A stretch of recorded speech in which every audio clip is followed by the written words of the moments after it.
नमस्कार आदाब, मैं हूं राव अकरम और आप देख रहे हैं मेरा हिंदी यूट्यूब चैनल। साथियों, वीडियो शुरू करने से पहले आप लोगों से गुजारिश है कि अगर आप नए मेरे इस चैनल पर आए हैं तो कृपया चैनल को सब्सक्राइब कर लें और साथ में बेल आइकन की घंटी को दबाना ना भूलें। आज की इस वीडियो के अंदर हम जानकारी करेंगे कि आबादी की भूमि का पट्टा क्यों निरस्त होता है। मैं विस्तार से आपको बताऊंगा कि क्या क्या ऐसे पॉइंट होते हैं जिसके कारण आबादी का पट्टा निरस्त हो जाता है और उस व्यक्ति को पता ही नहीं चलता, खास करके जनरल कैटेगरी का व्यक्ति और ओबीसी कैटेगरी का व्यक्ति। तो चलिए वीडियो को विस्तार से शुरू करते हैं, लेकिन अगर आप इस वीडियो को पूरा देखेंगे तो आपकी पूरा मामला समझ में आएगा। अगर इस वीडियो की बाबत आपको मुझसे कोई जानकारी या राब्ता करना है तो डिस्क्रिप्शन में मैंने अपना मोबाइल नंबर भी छोड़ रखा है, आप वहां से नंबर लेकर मुझे कॉल कर सकते हैं। चलिए वीडियो को विस्तार से शुरू करते हैं और आपको जानकारी देते हैं कि कैसे आबादी का पट्टा निरस्त। श्रीमान जी सन 1980 में हमारा एक पट्टा हुआ था। श्रीमान जी सन 1995 में एक हमारा पट्टा हुआ था। श्रीमान जी आज से 10 वर्ष पहले हमें एक आवासीय भूमि का पट्टा हुआ था, लेकिन वो निरस्त हो गया। ऐसे बहुत से सवाल हैं जो मुझे लोग कॉल करते के बताते हैं। अभी मैं वीडियो शुरू कर रहा था, वीडियो से पहले भी एक कॉल आया कि हमारा एक आबादी का पट्टा था, बिना नोटिस के उस पट्टे को हमारे से यानी वो निरस्त कर दिया। बाद में जाकर हमें 1-2 साल के बाद पता चला कि जब मकान गिर गया, हम उस मकान को बनाने के लिए वहाँ पहुँचे तो पता चला कि वो पट्टा ही निरस्त हो गया है। तो यहाँ पर समझना ये बात का ज़रूरी है कि आखिर पट्टा निरस्त क्यों होता है। चलिए मैं आपको बताता हूँ। देखिए, ये वीडियो उन लोगों के लिए हैं जो खास करके सामान्य जाति के व्यक्ति हैं या ओबीसी वर्ग के व्यक्ति हैं, और साथ में बताऊंगा कि अनुसूचित जनजाति का अगर व्यक्ति है तो उसका भी पट्टा निरस्त होता है या नहीं होता है। आपको बता दूं कि नियम के अनुसार अगर सामान्य वर्ग का कोई व्यक्ति है, उसे आबादी का पट्टा हो जाता है, तो उस व्यक्ति को चाहिए कि वो 3 साल के अंदर अंदर उस पर मकान बना ले। अन्यथा वो भूमि पर वो मकान नहीं बनाता है तो वो भूमि वापस भू प्रबंधक समिति यानी ग्राम पंचायत को ही चली जाएगी। सीधी सी बात, वो भूमि सरकारी ही रहेगी और उसका पट्टा निरस्त हो जाएगा। बिल्कुल सेम यही कानून ओबीसी वर्ग के व्यक्ति के ऊपर भी लागू होता है। ओबीसी वर्ग का व्यक्ति 3 साल के अंदर अंदर उस पर कब्जा कर अपना मकान बना ले।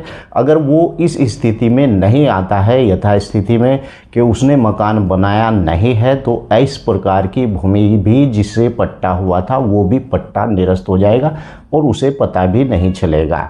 लेकिन यहाँ पर अनुसूचित जनजाति का अगर व्यक्ति है तो उसके ऊपर इस प्रकार की कोई रोक नहीं होती है मेरे भाई, क्योंकि अगर उस व्यक्ति का आवासीय पट्टा हो जाता है, हाँ, अगर वो उस आवासीय पट्टे को किसी सामान्य जाति के वर्ग के व्यक्ति को बेच देता है या ओबीसी वर्ग के व्यक्ति को बेच देता है तो उसका भी पट्टा निरस्त हो जाता है। लेकिन अगर अनुसूचित जनजाति का व्यक्ति उस भूमि पर मकान कभी भी नहीं बना रहा है तो उसका पट्टा निरस्त नहीं होगा।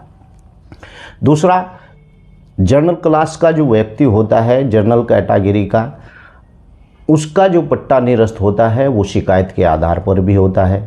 यानी कि अगर वो व्यक्ति अपात्र है, उसके परिवार से कोई सरकारी नौकरी करता है, या फिर उसके परिवार की आय बहुत ज़्यादा है, या उसके परिवार में उसके पिताजी को पट्टा हुआ था, फिर उसके पुत्र को पट्टा हो गया, या फिर वो ग्राम भू प्रबंधक समिति का सदस्य है, या उसके परिवार का कोई भू प्रबंधक सदस्य है, या उसके ग्राम प्रधान है उसके कोई परिवार का।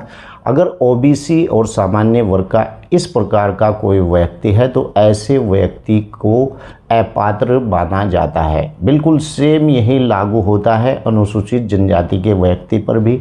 अगर उसके किसी परिवार का कोई सदस्य ग्राम पंचायत सदस्य है, भू प्रबंधक समिति का यानी सदस्य है, या ग्राम प्रधान या उसके परिवार से है, तो इस प्रकार का व्यक्ति भी यानी ऐसे आवंटन में, आबादी के या किसी भी आवंटन में भाग नहीं ले सकता है।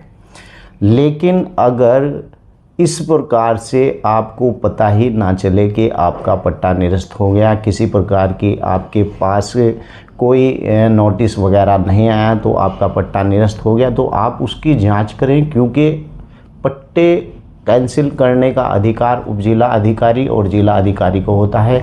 जब तक उनकी शिकायत नहीं होती है आबादी के पट्टे की, तब तक किसी का पट्टा निरस्त बिल्कुल भी नहीं होता है। लेकिन उसके बाद भी जांच होती है, अगर जांच में वह सत्य पाया जाता है तो इस प्रकार से आबादी का पट्टा निरस्त हो जाता है।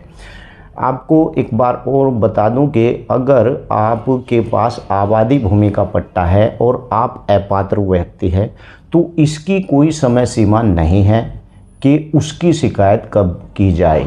इसकी कोई समय सीमा नहीं, कभी भी 10 साल के बाद भी 20 साल के बाद भी उस व्यक्ति के खिलाफ शिकायत दर्ज करवाई जा सकती है।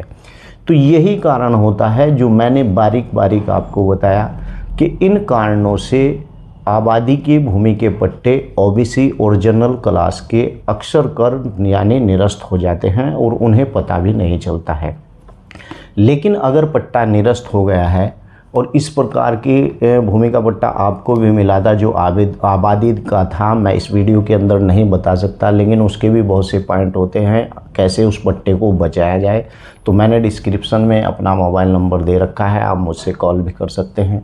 अगर आपका कोई सवाल है तो इस वीडियो के नीचे लिख दें, क्योंकि मैं छोटे छोटे टॉपिक के ऊपर इसी प्रकार की वीडियो बनाता रहता हूं। आगे अगर आप कोई भी सवाल है तो मेरी इस वीडियो के नीचे लिख दें, मैं उस टॉपिक पर भी वीडियो बना दूंगा। चलिए फिर मिलता हूँ। जय हिंद, जय भारत, खुदा हाफिज़।